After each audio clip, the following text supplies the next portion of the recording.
மக்களே வந்து தமிழ்நாட்டுக்கும் கபடிக்கும் ஒரு பெரிய பந்தம் இருக்குது. அவ்வளோ லவ் பண்ணுறாங்க கபடியை.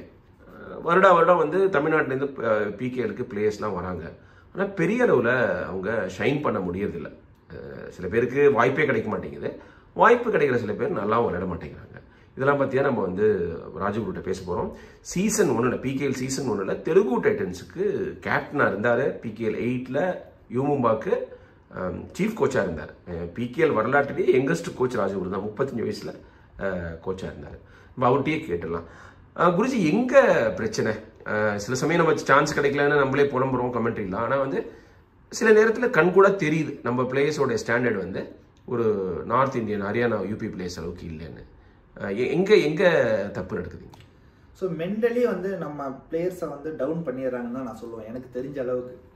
ஏன்னா வந்து ஒரு ஃபஸ்ட்டு ப்ரிஃபரன்ஸ் வந்து நார்த்தா இல்லை சவுத்தா அப்படிங்கும் போது வந்து ஒரு நார்த்து பிளேயருக்கு தான் கொடுக்குறாங்க. அது நம்ம கண் கூட பார்க்குறோம். அது ஏன் அப்படின்னா அந்த கோச்சஸ் ஆல்மோஸ்ட் வந்து இப்போ ஹரியானா கோச் அப்படின்னா ஹரியானா பிளேயர்ஸ் இருக்காங்க அப்படின்னா ஹரியானா பிளேயர்ஸ்க்கு தான் வந்து அந்த ஃபஸ்ட்டு ப்ரிஃபரன்ஸ் கொடுக்குறாங்க.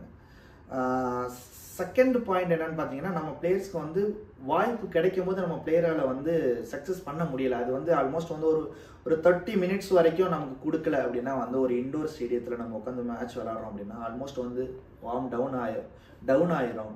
ஸோ அந்த ப்ரெஷரான சுச்சுவேஷனில் வந்து நமக்கு வாய்ப்பு கொடுக்கும் போது சம்டைம் சக்ஸஸ் பண்ணுறதுக்கான வாய்ப்பு இல்லை. ஏன்னா ஒரு ரைடு 2 ரைடு கொடுக்கும் போது சடனாக நமக்கு வார்ம் அப் ஆகாது. ஸோ மென்டலி நம்ம ப்ரிப்பேர் ஆகிருக்க மாட்டோம்.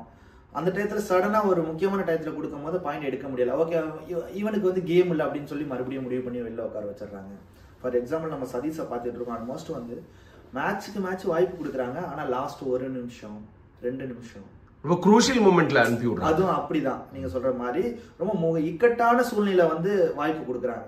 ஸோ எல்லா கபடி பிளேயருக்குமே தெரியும் அந்த சுச்சுவேஷன்ல நமக்கு வாய்ப்பு கிடைச்சா வந்து சக்சஸ் பண்ண முடியாது. மென்டலி டோட்டலாகவே நம்மகிட்ட என்னதான் கேம் இருந்தா கூட, எஸ்பெஷலி நீங்க தேவாங்க கூட அந்த சுச்சுவேஷன்ல வந்து ஒரு வெளியில உட்கார வச்சு அந்த லாஸ்ட் ஒரு நிமிஷத்துல கொடுத்தா கூட அவராலையும் வந்து ஸ்கோர் பண்ண முடியாது. தேவாங்கோட விஜய் மாலிக்கா இருக்கட்டும், இல்லை அது யாராக இருந்தாலுமே வந்து அர்ஜுனா கூட இருக்கட்டும், யாராக இருந்தாலும் அந்த 1 நிமிஷம் 2 நிமிஷத்தில் வாய்ப்பு கொடுத்தா சக்ஸஸ் பண்ண முடியாது. அந்த மாதிரி ஒரு சூழ்நிலையில தான் வந்து நம்ம பசங்க எல்லாருமே பார்த்துட்டு இருக்காங்க. இப்போ கிடைக்கிற வாய்ப்பு எல்லாமே வந்து பார்த்தீங்கன்னா நம்ம பசங்களுக்கு மெயின் 7ல் கிடைக்க முடியாது. 2 டிஃபெண்டரை தவிர பாக்கி எல்லா ரைடர்ஸுமே வந்து இது மாதிரி 2 மினிட்ஸ் 3 மினிட்ஸ் இந்த மாதிரி தான் கிடைக்குது. எஸ்பெஷலி நம்ம சுதாகரை பற்றி பேசிகிட்டே இருக்கிறோம், எல்லாருமே பேசுகிறாங்க, தமிழ்நாடே பேசுது. ஏன் அவரால் சக்ஸஸ் பண்ண முடியல, அவருக்கு ஏன் வாய்ப்பு கிடைக்கல அப்படின்னு. என்ன கேட்டால் வந்து சீசன் அவருக்கு ஃபஸ்ட்டு சீசன் ரொம்பவே டாப்பாக விளையாண்டாரு, செகண்ட் சீசன் நல்லா விளையாண்டாரு. என்னை பொறுத்தவரை வந்து டீம் சேஞ்ச் பண்ணியிருக்கணுமோ அவர் அப்படிங்கிறது தான் என்னோட பாயிண்ட், மெயின் பாயிண்டே அதுதான். ஏன்னா வந்து லாஸ்ட் சீசன் வந்து அவருக்கு வாய்ப்பு கிடைக்கல, அது எல்லாருமே வந்து பார்த்தோம். ஏன் அப்படின்னு கேள்வி வரும்போது தேவாங்கும் அயனும் இருக்கிறாங்க, 3rd ரைடாக தான் வந்து நம்ம பையனை வச்சுருக்காங்க சுதாகரா அப்படின்னு சொல்லிகிட்டே இருக்கும்போது அந்த சீசன் முடிஞ்சது. அவரும் கொஞ்சம் கேம் டவுன் ஆனதை நம்ம பார்த்தோம், மென்டலி டவுன் ஆனதை நம்ம பார்த்தோம். இந்த சீசன் வந்து அவர் அதில் சைன் பண்ணது வந்து தப்பான ஒரு விஷயமோ அப்படின்னு தான் என்னை பொறுத்தளவு நான் சொல்லுவேன். ஏன்னா வந்து ஆல்மோஸ்ட் வந்து வாய்ப்பு கிடைக்கல. தேவாங்க வெளில போயிட்டாரு, அயன் அங்கே மெயின் ரைடாக இருக்காரு. இப்போவும் நமக்கு செகண்ட் ரைடாக தான் அங்கே கிடைக்கும் அப்படின்னு சொல்லிட்டு அவர் ஒரு டிசைட் பண்ணி ஸ்ட்ராங்காக வெளியில் வந்திருந்தாருன்னா வேற டீமுக்கு போய் வேற டீம்ல வந்து மெயின் ரைடராக கிடைச்சிருந்தா கூட அவரோட சக்சஸுக்கு நிறைய வாய்ப்பு இருந்திருக்கும் தான் நான் நினைப்பேன். குருஜி, நீங்க சொன்ன மாதிரி தீபக் சங்கர் பெங்களூரு புல்ஸ், அபினேஷ் நடராஜன் புனேரி பல்டன், இந்த 2 டிஃபெண்டர்ஸுக்கு தான் ஸ்டார்டிங் 7ல் இடம் கிடைக்குது. மற்ற யாருக்கும் ஸ்டார்டிங் 7ல் நிச்சயமா இடம் கிடைக்கிறது இல்லை. அப்புறம் நான் இன்னொரு பேட்டர்னை பார்க்குறேன், வந்து தமிழ்நாட்டு வீரர்கள் வந்து டிஃபென்ஸில் தான் கொஞ்சம் ஷைன் பண்ண முடியுது. அஃபென்ஸில் வந்து பிரபஞ்சன், சந்திரன், ரஞ்சித் இருந்தாங்க. அதுக்கப்புறம் வந்து இவர் அடுத்த ஒரு பெரிய கட்டத்துக்கு வருவார் அப்படின்னு நம்ம யாரையும் சொல்ல முடியல. சுதாகர் கொஞ்சம் ஒரு நம்பிக்கை விதைச்சார் சீசன் 10ல். அப்புறம் 11ல் சான்ஸ் கிடைக்கல, 12ல் கேட்கவே வேணாம். நீங்கள் பாயிண்ட் அவுட் பண்ண மாதிரி கிடைக்கிற சான்ஸை அவரால் பயன்படுத்த முடியல. ஒரு டூஆர் டே ரைடில் ஒரு டைம் அவுட்லாம் ஆனார் இந்த சீசன். ஸோ என்ன பிரச்சனை ரைடிங்கை பொறுத்த வரைக்கும்? ரைடர்ஸையும் உருவாக்க முடியல தமிழ்நாடு.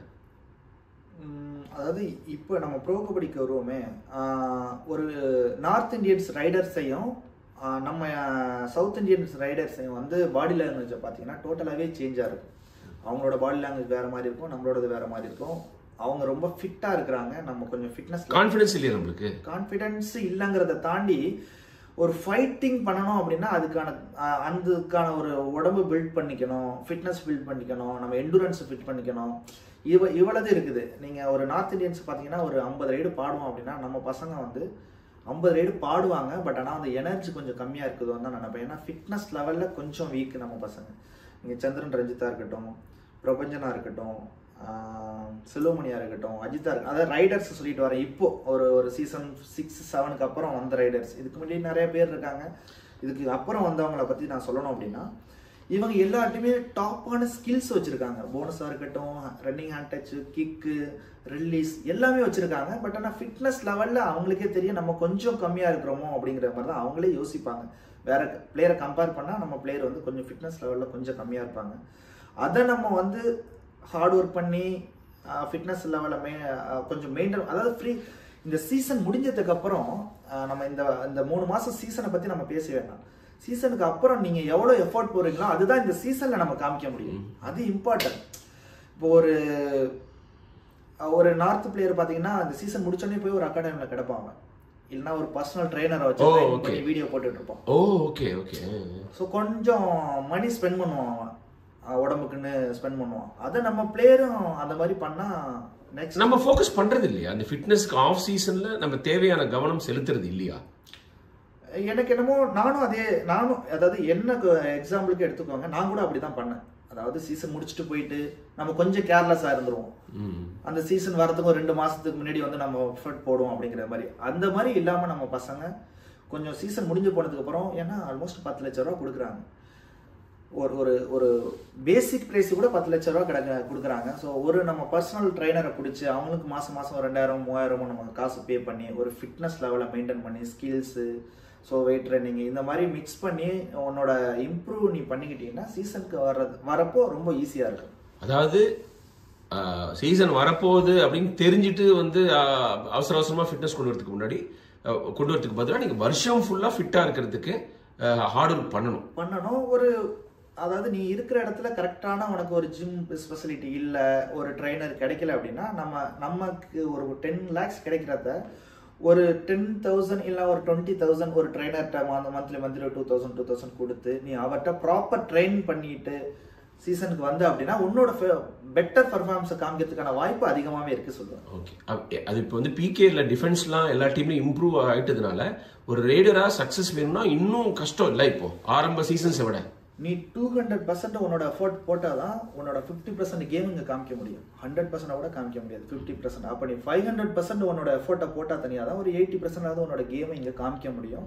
ஸோ அதாவது இப்போ ஃபார் எக்ஸாம்பிள் வந்து ஒரு எக்ஸாமுக்கு படிக்கிறோம், இடையில பிரேக் விடுறோம், நம்ம போய் ஒழுங்காக எக்ஸாம் எழுத முடியாது. அதே மாதிரி தான் வந்து இந்த ஸ்போர்ட்ஸ் நீங்கள் கண்டினியூ பண்ணிகிட்டே இருந்தால் தனியாக தான் வந்து நீங்கள் மேட்சை நல்லாவே பண்ண முடியும். அப்புறம் ராஜகுரு இன்னொரு முக்கியமான விஷயம் வந்து உலகத்துக்கே தெரியும், தமிழ்நாட்டில் தான் இந்தியாவிலேயே அதிக டோர்னமெண்ட்ஸ், கபடி டோர்னமெண்ட்ஸ் வாரம் 4 டோர்னமெண்ட் எங்கேயா நடந்துக்கிட்டே இருக்கு. இது நம்மளுக்கு பலன் கொடுக்குதா அல்லது நம்ம பிளேயர்ஸோடைய ஃபிட்னஸை வந்து காலி பண்ணுதா? அந்த சந்தேகம் எனக்கு எழுது. நானே வந்து ஒரு லோக்கலில் டோர்னமெண்ட் சென்னையில் பார்த்தேன், திருவான்மியூரில். எனக்கு பார்க்க முடியலைங்க. ஏன்னா வந்து தொடர்ந்து மேட்ச் விளையாடுறாங்க, அடிப்பட்டுது, பெரிய மெடிக்கல் ஃபெசிலிட்டிஸ் இல்லை, சாப்பாடுலாம் சரியா இல்லை, பெரிய டாய்லெட்லாம் இல்லை. நான் வந்துட்டேன் பாதியில். ஏன்னா எனக்கு வந்து பிளேயரோட வெல்ஃபேர் ரொம்ப முக்கியம் அப்படின்னு நான் நினைப்பேன். இந்த மாதிரி வருஷம் ஃபுல்லாக வேறு ஊரில் மிட் நைட்டு கண்ணு முழிச்சு விளையாடுறதுல நம்மளுக்கு பசங்களுக்கு ஏதாவது பெனிஃபிட் இருக்கா? ஏன்னா இப்போது தமிழ்நாட்டில் வந்து டோர்னமெண்ட் வந்து எவ்வளோ நடக்குது அப்படிங்கிறது எல்லாருக்குமே தெரியும். ஸோ அவங்க டோர்னமெண்ட் வைக்கிறவங்க அவங்க இன்ட்ரெஸ்ட்டில் வைக்கிறாங்க. ஏன் டோர்னமெண்ட் நீங்கள் வைக்கிறீங்கன்னு நம்ம கேட்க முடியாது, அவங்கள தப்பு சொல்ல முடியாது. அவங்க டோர்னமெண்ட், அதாவது ஒரு ஊரில் டோர்னமெண்ட் நடத்துறது ஒரு திருவிழா நடத்துறது மாதிரி அவங்களுக்கு அவ்வளோ சந்தோஷமாக அவ்வளோ சக்ஸஸ்ஃபுல்லாக நடத்தணும்னு அவங்க எதிர்பார்த்து நடத்துவாங்க.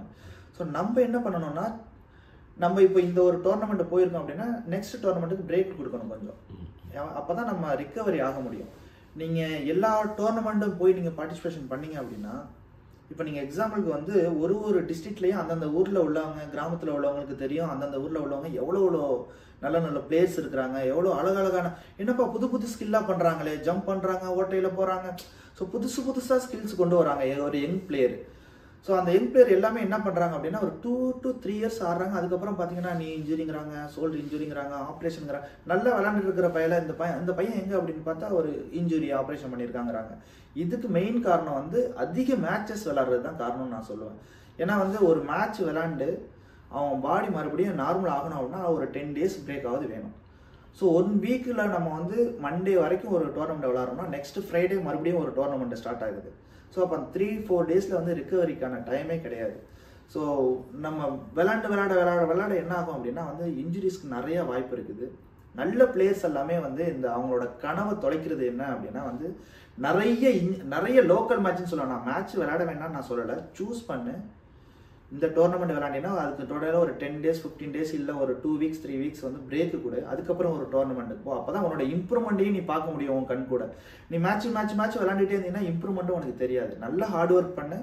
அந்த ஹார்ட் ஒர்க்கு இம்ப்ரூவ்மெண்ட் ஆயிருக்கா அப்படின்னு நம்ம பார்க்கறதுக்கு தான் அந்த டோர்னமெண்ட். ஸோ கொஞ்சம் நிறைய கேப் விட்டு டோர்னமெண்ட்டுக்கெல்லாம் போங்க. மேட்ச் நடத்துறவங்களை பற்றி நம்ம தப்பு சொல்ல முடியாது. மேட்ச் நடத்துறது அவங்களோட கனவு. ஸோ அதனால் உங்களோட டோர்னமெண்ட்டை நீங்கள் சூஸ் பண்ணி போங்கன்னு தான் நான் சொல்கிறேன். ரொம்ப அழகாக சொன்னீங்க. ஏன்னா இது ரொம்ப முக்கியமான பாயிண்ட்னு நினைக்கிறேன். இதை வந்து எல்லா கபடி வீரர்களும் சிந்திச்சு பார்க்கணும். நம்ம கூப்பிடுவாங்க, நீங்கள் வாங்கன்னு எல்லாரும் கூப்பிடுவாங்க. ஸ்டார் பிளேயர் ஆகிட்டாருன்னு வச்சுக்கோங்களேன், அவங்கள எல்லா ஆர்கனைசர்ஸும் கூப்பிடுவாங்க, நீங்கள் வந்தால் தான் நல்லாயிருக்கும் வாங்க அப்படின்னு சொல்லிட்டு. பட் அதே மாதிரி போயிட்டே இருந்தால் உடம்பு எப்படி பார்த்துக்கிறது? ஆமாம், இப்போது தமிழ்நாட்டில் நீங்கள் எடுத்துக்கிட்டிங்கன்னா ஒரு நிறைய ஒரு 10-20 டீம் நல்ல டீம் இருக்குன்னா அந்த 10-20 டீமும் எல்லா டோர்னமெண்ட்டுக்கும் வரணும்னு தான் மேட்ச் நடத்துகிறவங்க ஆசைப்படுவாங்க. அது அவங்களோட தப்பு கிடையாது. பட் ஆனால் நம்ம டீம் எப்படி இருக்குது, நம்ம பிளேயர்ஸ்க்கு இன்ஜுரி இருக்குதா இல்லை ஃபிட்டாக இருக்காங்களா, இதெல்லாம் பார்த்து நம்ம டோர்னமெண்ட்டுக்கு கூப்பிட்டு போனோம் அப்படின்னா வந்து அந்த பசங்களோட லைஃப் கொஞ்சம் லாங்காக போகும்.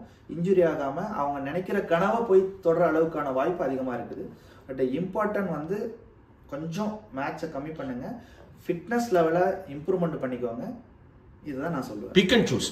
அந்த நீங்கள் இப்போ டோர்னமெண்ட் தமிழ்நாட்டில் வந்து எப்போது நடந்துகிட்டு இருந்தாலும் நீங்கள் எந்த டோர்னமெண்ட் போடணுங்கிறத நீங்கள் முடிவு பண்ணணும். கண்டிப்பாக அது வகத்தொகை இல்லாமல் போகக்கூடாது. ஆமாம், அதாவது அதை தான் நீங்கள் சொல்கிறது மாதிரி மேட்சஸ் விளையாண்டுக்கிட்டே இருந்தோன்னா ஒரு வண்டி எவ்வளோ தூரம் போகும், ஒரு 1000 கிலோமீட்டர் தான் ஒரு வண்டி போகணும் அப்படின்னா நம்ம 2000 கிலோமீட்டர் ட்ரை பண்ணும் போது இடையில எங்கேயாவது நிற்கும்.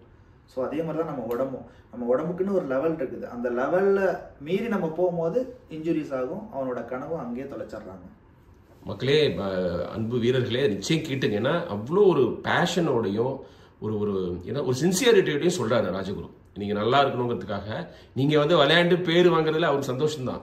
ஆனால் நீங்கள் வந்து பிகேயில் வந்து பேர் வாங்கணும்னா உங்கள் உடம்பை நல்லா பார்த்துக்கணும், ஸ்கில்ஸ்லாம் அழகாக டெவலப் பண்ணணும், ஹார்ட் ஒர்க் பண்ணி வந்து வீக் ஆஃப்டர் வீக் நீங்கள் விளையாண்டிங்கன்னா நிச்சயமாக தேய்மானம் இருக்க தான் செய்யும்.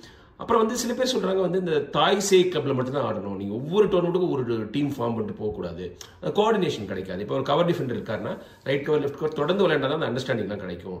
அதனால ஒரு தாய் கிளப்பு மிஞ்சி போனால் ஒரு சேய் கிளப்பு இதோட மட்டும் நிறுத்திங்க. 10 டோர்னமெண்ட்டில் 10 டீமோட போகாதீங்க, டிஃப்ரெண்ட் டீமோட போகாதீங்கன்னு. அதை பற்றி நினைக்கிறீங்க? இப்போ அந்த மாதிரி ஒரு ரூல்ஸ் கொண்டு வராங்க. ஏன்னா எல்லாரும் எல்லா டீமுக்கும் விளையாடுறதுனால கொண்டு வராங்க. அது எவ்வளோ இதுக்கு செயலுக்கு கொண்டு வர முடியும் அப்படிங்கிறது எனக்கு ஒரு ஐடியா கிடையாது. ஸோ நம்ம நெக்ஸ்ட் வீடியோட கூட அதை நம்ம ப்ராப்பராக பண்ணுவோம். இன்னொரு விஷயம் என்னன்னா, இப்போ நார்த் பிளேயர் தான் இப்போ ப்ரோ கபடியில் பார்த்தீங்கன்னா ஒரு 500 பிளேயர் இருக்காங்க அப்படின்னா அதில் ஹரியானா, யூபி இந்த பிளேயர் தான் வந்து ஒரு 300 பிளேயருக்கு மேலே இருக்கிறாங்க அப்படிங்கிற ஒரு பாயிண்ட் எல்லாருக்குமே இருக்குது. ஏன் அவங்க இருக்காங்கிறத நான் சொல்லிடுறேன். அதாவது வந்து ஒரு ஜூனியர் நேஷனல்ஸ் நடக்குது, சீனியர் நேஷனல்ஸ் நடக்குது, ஒரு ஆல் இண்டியா யூனிவர்சிட்டி நடக்குது, அதுக்கப்புறம் வந்து இந்த கேலோ இந்தியா நடக்குது. எல்லாத்துலேயும் பார்த்தீங்கன்னா அவங்க தான் வந்து வின்னர் ரன்னர்ஸ் வராங்க. ஸோ அதில் ஃபில்டர் பண்ணுறாங்க நிறைய பேரை. ஸோ நம்ம தமிழ்நாட்டிலையும் வந்து ஒரு நல்ல பிளேயர்ஸ் எல்லாம் உருவாகி இந்த டோர்னமெண்ட் எல்லாம் போய் ஒரு செமிஃபைனல், எல்லா டோர்னமெண்ட்லேயும் ஒரு செமிஃபைனலோ ஃபைனலோ நம்ம ரீச் பண்ணோம் அப்படின்னா கண்டிப்பாக அதுலேருந்து ஒரு டோர்னமெண்ட்லேருந்தும், டோர்னமெண்ட் மீன்ஸ் ஒரு நேஷனல்ஸ்லேருந்தும் ஒரு 4 பிளேயர் 5 பிளேயர் வந்து வாய்ப்பு பிகேலுக்கு அதிகமாக இருக்குது. ஸோ நம்ம பிளேயர்ஸ் வந்து நல்லா உருவாகி நல்ல பிளேயர்ஸ் இருக்கிறாங்க.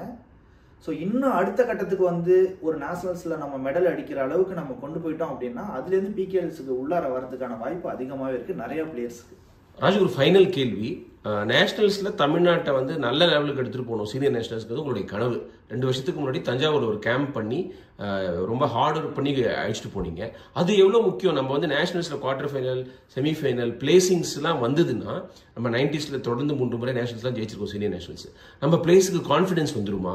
திரும்பவும் பிகேஎல் போகும்போது நானும் உனக்கு சமந்தான் அப்படின்னு தேவாங் கிட்ட, ஆஷு கிட்ட வந்து அவங்க அயான் கிட்ட போய் தில்லா மோதுவாங்களா நம்ம ரைடர்ஸ்லாம்? இப்பவே இருக்கு அந்த தில்லுலாம், நான் இல்லைன்னா சொல்லவே மாட்டேன். ஏன்னா நம்ம பிளேயர்ஸ்க்கு வந்து குவாலிட்டி இல்லை அப்படிங்கிறது யாராலையும் சொல்ல முடியாது, என்னாலையும் சொல்ல முடியாது. ஏன்னா வந்து எல்லா குவாலிட்டியும் நிறைஞ்ச பிளேயர் தான் வந்து தமிழ்நாட்டு பிளேயர். இன்னும் வந்து ஃபைட்டிங் மைண்ட் செட் அதிகமாக உள்ள பிளேயர் தமிழ்நாட்டு பிளேயர், அதை நான் கண் கூட பார்க்குறேன்.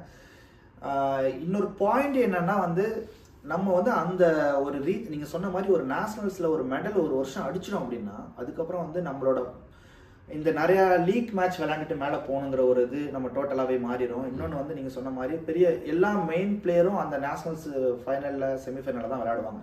அவங்க கூட நம்ம ஃபைட் கொடுக்கும் போது இந்த பிகேலுக்கு வரும்போது நான் விளையாண்ட பிளேயர் தான் விளையாடுறாங்க, மைண்ட் செட்டே மாறிடும் டோட்டலாகவே. ஸோ இவன் தானே அப்படிங்கிறது மாதிரி நம்ம ஃப்ரீயாக விளையாட ஆரம்பிக்கலாம். நம்மளோட பர்ஃபார்மன்ஸ் டோட்டலாகவே சேஞ்ச் ஆகிறதுக்கான வாய்ப்பு அதிகமாகவே இருக்கு. சூப்பர் ராஜகுரு. அதாவது மக்களே, நான் இந்த விஷயத்த சொல்லணும், ராஜகுருவோட நான் நிறைய பேசியிருக்கேன். ஸ்டார் ஸ்போர்ட்ஸ் தமிழ் ஸ்டூடியோக்கு போகும்போது அவர் அரிச்சுக்கிட்டே இருப்பேன், அதை பற்றி சொல்லுங்கள் இதை பற்றி சொல்லுங்கன்னு அழுக்காமல் சொல்லுவார். அதற்கு காரணம் தமிழ்நாடு கபடி நல்லா இருக்கணும், தமிழ்நாடு கபடி வீரர்கள் மேலே மேலே மேலே வரணும் அப்படின்னு நினைக்கிற அவருடைய எண்ணம் தான், மனம்தான் காரணம்னு நினைப்பேன். ரொம்ப விளக்கமாக சொன்னீங்க ராஜகுரு. கூட சொல்லி ஆகணும். அதாவது வந்து இப்போ இதை பார்க்குறவங்க வந்து டிஃப்ரெண்டான கோலத்தில் பார்க்கலாம். அதாவது இவர் இவ்வளோ சொல்கிறாரு, இவர் என்ன பண்ணிட்டாரு அப்படிங்கிறது மாதிரி ஃபைனான்சியல் லெவலில் வந்து பண்ணுற அளவுக்கு வந்து எல்லாருமே கிடையாது. அது வந்து நம்ம வந்து ஒரு கார்பரேட் கம்பெனியை பிடிச்சி எனக்கு ஸ்பான்சர் பண்ணுங்க அப்படின்னு சொல்லி பண்ணாதான். ஸோ இந்த மாதிரி ஒரு சின்ன சின்ன விஷயம்லாம் சொல்கிறத வந்து சின்ன பசங்க கேட்டு அதை வந்து சேஞ்ச் பண்ணி அவங்க பண்ணிக்கிட்டாங்க அப்படின்னா டோட்டலாகவே வந்து இன்னும் ஒரு 2 to 3 இயர்ஸில் வந்து சத்தியமாக சொல்கிறேன், நம்ம தமிழ்நாட்டிலேருந்து ஒரு 100 பேரும் குறையாமல் வந்து பிகேல இருந்தால் அது ரொம்பவே சந்தோஷம் எனக்கு. அது தமிழ்நாடே சந்தோஷப்படுற ஒரு விஷயம். அதனால் பிகேல நிறைய பிளேயர் வரணும் அப்படின்னா ப்ளீஸ் உங்களோட லோக்கல் மேட்சை கொஞ்சம் அவாய்ட் பண்ணிக்கோங்க, ஃபிட்னஸ் லெவலில் மெயின்டைன் பண்ணிக்கோங்க. உங்களோட கோல் வந்து மேலே இருந்தால் தான் வந்து நம்ம இது ரீச் பண்ணவே முடியும். ஸோ உங்களோட கோல் எல்லாமே வந்து லோக்கல் மேட்ச் வச்சுக்காம பெரிய லெவலில் வச்சுக்கோங்க. அழகாக சொன்னீங்க ராஜகுரு. நன்றி. தேங்க்யூ.